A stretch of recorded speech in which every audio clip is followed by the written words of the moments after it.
আমাদের পশ্চিমবাংলায় এই দেখছেন সরকার হঠাৎ করে সার্কুলার ইস্যু করেছে যে মসজিদ থেকে মাইক খুলে ফেলতে হবে। মসজিদে আজানের আওয়াজ যদি মসজিদের বাইরে আসে তাহলে নাকি এলাকায় ভয়ঙ্কর সমস্যা হচ্ছে। মসজিদ থেকে মাইক খুলে ফেলা হবে। বিভিন্ন জায়গায় পুলিশ গিয়ে বহু জায়গায় মসজিদ থেকে মাইক খুলে ফেলছে, অনেক জায়গায় মসজিদ কমিটিকে চাপ দিচ্ছে মাইক খুলে ফেলতে হবে। আর কিছু লোকের এইভাবে আনন্দ হচ্ছে, দেখো বিজেপি এই করে কি জব্দ করছে মুসলিমদের, মসজিদ থেকে মাইক খুলে ফেলা হচ্ছে আর তোদের আজানের আওয়াজ মসজিদের বাইরে আসবে না, এটা নাকি মুসলিমদেরকে জব্দ করা হচ্ছে। আর চিন্তা করুন, যে ববি হাকিম ভোটের আগে বলেছিল আপনি যদি ইসলামে জন্মগ্রহণ না করেন, আপনি যদি হিন্দু ঘরে জন্মান তাহলে আপনি অভাগা।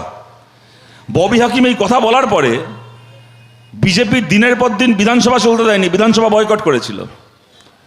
বলেছিল এত বড় অপমান। আর আমরা সবাই বলেছিলাম, যেটা রাজ্যের মন্ত্রী, সংবিধান ছুঁয়ে শপথ নেওয়া মন্ত্রী, সে বলছে যে একটা ধর্মে জন্মালে তুমি সৌভাগ্যবান, অন্য ধর্মে জন্মালে অভাগা। এরকম সাম্প্রদায়িক কথাকে বরদাস্ত করা যায় না। তাই নিয়ে কত সন্ধ্যেবেলা টিভিতে আলোচনা, বিজেপির ছাপমারা টিভি চ্যানেল সন্ধ্যের পর সন্ধ্যে আলোচনা করে যাচ্ছে, লোক খেপেই যাচ্ছে যে দেখো পশ্চিমবাংলা জিহাদিদের রাজ্য হয়ে যাচ্ছে, পশ্চিমবাংলায় এখন তুমি হিন্দু হলে অভাগা, তোমার পূর্বপুরুষকে ওপার বাংলা থেকে পালিয়ে আসতে হয়েছিল, এই পশ্চিমবাংলা এবার জিহাদিদের রাজ্য হয়ে যাচ্ছে, এবার তোমার পূর্বপুরুষ এবার তোমাকে এবার এখান থেকে পালাতে হবে। কত বাজার গরম করলো, কত বাজার গরম করলো করে সেই হিন্দু ঘরে জন্মালে আপনি অভাগা বলা ববি হাকিম এখন ভালো তৃণমূল হয়ে গেছে। সে এখন শুভেন্দু অধিকারীর সঙ্গে গিয়ে মিটিং করছে। সে এখন শুভেন্দু, আবার আজকেই কাগজে দেখি খবর বেরিয়েছে, ববি হাকিম কলকাতায় যে দুর্গাপুজো করে, ওর ক্লাব থেকে চেতলায় দুর্গাপুজো করে, গত বছর পর্যন্ত মমতা বন্দ্যোপাধ্যায় প্রতি বছর সেই নাকি দুর্গা ঠাকুরের চোখ আঁকতেন আর প্রত্যেক বছর সেই পুজো উদ্বোধন করতেন। ববি হাকিম গিয়ে মিটিং করে সিদ্ধান্ত করে এসছে, ঘোষণা করা হচ্ছে ক্লাব থেকে, ববি হাকিম ঘোষণা করেছে যে এই বছর ববি হাকিমের ওই পুজোর উদ্বোধন করবে শুভেন্দু অধিকারী গিয়ে চেতলায়। এটা সেটিং হয়ে গেল। ইসলামে না জন্মে হিন্দু ঘরে জন্মালে তুমি অভাগা বলা ববি হাকিমের ব্যবস্থা হয়ে গেল। আর পাড়ার একটা মসজিদের আজান, যে আজান শুনে আমরা ছোটবেলা থেকে জেনে এসছি যে বিকেলবেলা আজানের, ভোরবেলা ভোরের আজান শুনবো, বিকেলে আজানের ডাক আসবে। কেউ আপনি হিন্দু হন, মুসলমান হন, যেই হন না কেন, যে আজান কোনোদিন আপনার কোনো সমস্যা করেনি, যে আজান আপনাকে কোনোদিন কোনো খোঁচা দেয়নি, হঠাৎ করে সেই আজানটা এখন আমার শত্রু হয়ে গেল আর ববি হাকিম আমার বন্ধু হয়ে গেল। শিব ঠাকুরকে কন্ডম পরিয়েছিল সায়নী ঘোষ, সেই ছবি দেখিয়ে যে পারবে অন্য ধর্মে এটা করতে, তুমি যদি এরকমভাবে নবীকে অপমান করো, যদি আল্লাহকে অপমান করো, মুসলিমরা তোমায় ছাড়বে? তুমি যদি যীশুখ্রিস্টকে অপমান করো, খ্রিস্টানরা তোমায় ছাড়বে? এইসব খালি আমাদের ধর্মে করা যায়। শিব ঠাকুরকে কন্ডম পড়াচ্ছে সায়নী ঘোষ, আমাদের ধর্মকে নিয়ে ছ্যাবলামি, আমাদের ধর্মকে নিয়ে ছেলে খেলা, তার নামে এফআইআর হলো, কত কিছু হলো। এখন মসজিদের আজানের মাইক আমার শত্রু হয়ে গেল, আর সায়নী ঘোষ এখন ভালো তৃণমূল হয়ে গিয়ে এখন স্বয়ং নরেন্দ্র মোদীর সঙ্গে গিয়ে বসে মিটিং করছে, নরেন্দ্র মোদীর সঙ্গে। আর মোদিরও বলিহারি যায়। এই শ্রাবণ মাস চলছে, শিব ঠাকুরের পুজোর মাস, শিব ঠাকুরের পুজোর মাসে কেউ সায়নী ঘোষের সঙ্গে মিটিং করে? বলুন, এই রাজনীতি দেখার জন্য, এই রাজনীতি দেখার জন্য যে মানুষ বিজেপিকেও ভোট দিয়েছিলেন তিনি ভোট দিয়েছিলেন।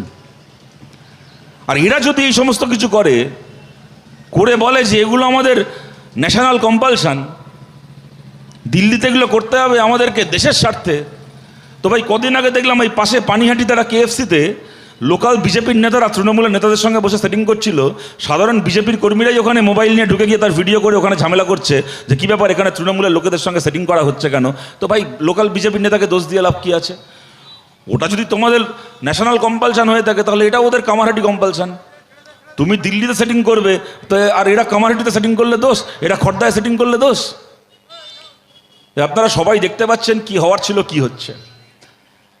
দেখুন 60 বছর পরে, 70 বছর পরে, যবে থেকে বিধানসভার ভোট 52 সাল থেকে আমাদের দেশে শুরু হয়েছে, এত বছর পরে আজকে বিজেপি প্রথমবার সরকারে আসলো আমাদের রাজ্যে। দেখুন, আমাদের ভারতের মতো একটা দেশে যে সরকারে আসে, সে কিছু ক্ষমতা নিয়ে আসে, সে কিছু দায়িত্বও নিয়ে আসে। যেই সরকারে আসে তার ক্ষমতা থাকে বুলডোজার দিয়ে লোকের বাড়িঘর ভাঙার, দোকানপাট ভাঙার, তার দায়িত্বও থাকে যে মানুষের কাজ করার ইচ্ছা আছে, হাতে কোনো কাজ নেই, তার জন্য একটা কাজের ব্যবস্থা করে দেওয়ার। যে মানুষের মাথার ওপর পাকা ছাদ নেই, তার মাথার ওপর পাকা ছাদের ব্যবস্থা করে দেওয়ার। কেউ তো শখ করে ঝুপড়িতে, কেউ তো শখ করে বস্তিতে থাকে না, কেউ তো শখ করে রেল লাইনের ধারে দরমার ঘর বেঁধে থাকে না। তার মাথার ওপর ছাদটা নেই বলে, তারও কি ইচ্ছে করে না পাকা বাড়িতে থাকতে? তার মাথার ওপর ছাদটা নেই বলে সে থাকতে বাধ্য হয়। ভারতের সংবিধানে লেখা আছে এই গৃহহীন মানুষকে বাড়ি করে দেওয়ার দায়িত্ব ভারতের সরকারের, ভারতের রাষ্ট্রের। শুভেন্দু অধিকারীও যখন সরকারে এসেছিল, এক হাতে বুলডোজার দিয়ে লোকের বাড়ি ভাঙার ক্ষমতা নিয়ে এসেছিল, আর এক হাতে লোককে কাজ দেওয়ার, লোকের মাথার ওপর ছাদ করে দেওয়ার দায়িত্বও নিয়ে এসেছিল। ভালো হতো একটা সরকার যদি দায়িত্ব পালনের মাধ্যমে নিজেদের ইনিংসটাকে শুরু করত। তার বদলে এই সরকার নিজের ক্ষমতার আস্ফালন, ক্ষমতাকে জাহির করার মাধ্যমে নিজেদের ইনিংস শুরু করলো। ক্ষমতা এসে বুলডোজার নিয়ে পৌঁছে গেল গোটা পশ্চিমবাংলার মধ্যে। প্রথম কোথায় না, তপসিয়ায়। তপসিয়া এমন একটা জায়গা, ওরা জানে সেই জায়গায় 100% মানুষ ধর্মে মুসলমান। ওরাও খুব ভালো করে জানে যে বিধানসভার ভেতর বিরোধীগুলোকে কিনে নিয়েছি, সব আমাদের বকলেস পড়া বিরোধী হয়ে গেছে। এখন শুভেন্দু উঠতে বসলে উঠবে, বসতে বললে বসবে। ওই ভিডিও দেখছেন, একখানা বিরোধী দলনেতা হয়েছে, যেদিন শপথ হয়েছে দেখি শুভেন্দু অধিকারীর পেছন পেছন চলে যাচ্ছে, আরেকটু হলে শুভেন্দু অধিকারী পাশের চেয়ারে বসে যাচ্ছিল। শুভেন্দু আবার হাত দিয়ে দেখিয়ে দিল, যাই তুই ওখান থেকে যাচ্ছিস কেন, ওটা আমরা জিতেছি, আমরা বসবো, তুই এখানে বস। আবার ওখানে চলে গেল। কালকের একটা ভিডিও দেখি, বিধানসভায় কি প্রোগ্রাম ছিল, শুভেন্দু অধিকারীর পেছন পেছন গিয়ে আবার শুভেন্দু অধিকারীর পাশে বসে যাচ্ছে। আবার শুভেন্দু হাত নেড়ে বলছে, এই তোর চেয়ার এখানে নয়, তুই পাশে গিয়ে বস, সরিয়ে দিচ্ছে। আজব বিরোধী দলনেতা। মুখ্যমন্ত্রী যেখানে যায় পেছন পেছন চলে যায়। আগে ছোটোবেলা আমরা দেখতাম টিভিতে ভোডাফোনের একটা অ্যাড হতো, দেখতেন ভোডাফোনের এরকম একটা ছোটো কুকুর ছিল, ওই বাচ্চাটা যেখানে যেত কুকুরটা পেছন পেছন যেত। এই বিরোধী দলনেতাকে দেখলে ভোডাফোনের কুত্তাটার কথা মনে পড়ে যায়। Wherever you go our network follows. ওই ভোডাফোনের বিজ্ঞাপন ছিল, মনে আছে আপনাদের? Wherever you go our network follows. তুমি যেখানেই যাও পেছন পেছন আমাদের নেটওয়ার্ক পৌঁছে যাবে। আর এই বিরোধী দলনেতা ঋতব্রত ব্যানার্জি হয়েছে ওই ভোডাফোনের কুত্তা, ওই যেখানে শুভেন্দু যাবে পেছন পেছন ল্যাজ নাড়তে নাড়তে চলে যাবে। কি বিরোধী দলনেতা রে ভাই! খবরে দেখি হঠাৎ করে আনন্দবাজারে খবর করেছে, রাত্রির বেলা একদিন, সেদিন দিনের বেলা বিধানসভায় ওয়াকআউট করেছে। দেখে ভাবলাম যে বাবা, কি বাঘের বাচ্চা! শুভেন্দু অধিকারীর বিরুদ্ধে প্রতিবাদ জানিয়ে বিধানসভা থেকে ওয়াকআউট করেছে দিনের বেলা ঋত তৃণমূল।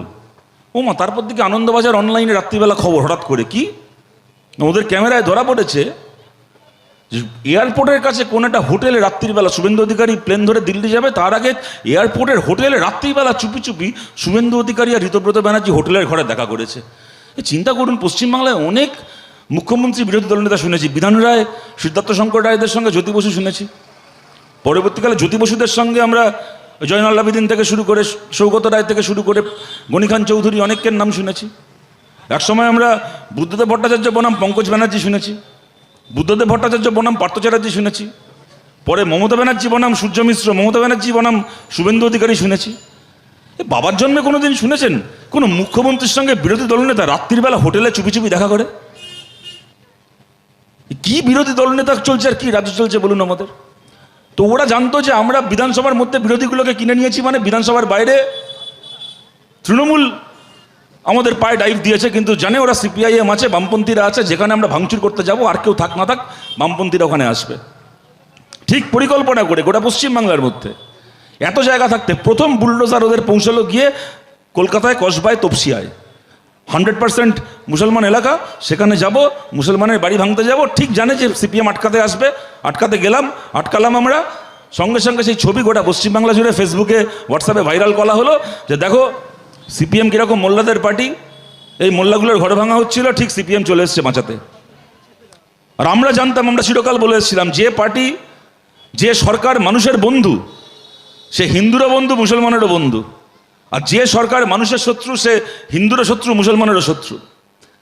সারা রাজ্য জুড়ে প্রচার হলো তপসিয়া মুসলমানদের এলাকা, মুসলমানের ঘর ভাঙা হচ্ছে বলে সিপিএম মুসলমানের দালালি করার জন্য এখানে চলে এসছে বুলডোজার নিয়ে।